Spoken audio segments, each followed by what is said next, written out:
Okay, let's talk about how to actually use the K688 to get the best sound possible. Because even though this mic sounds great for the price, you still need to use it the right way. First, this is a front address microphone, meaning you should be talking directly into the front of your mic.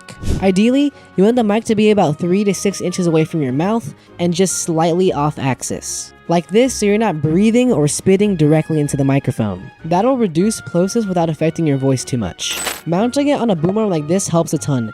It gets the mic off your desk, reduces vibration noise, and lets you position it exactly where you need it. Just make sure the mic is angled toward your mouth, not too far down or too far up.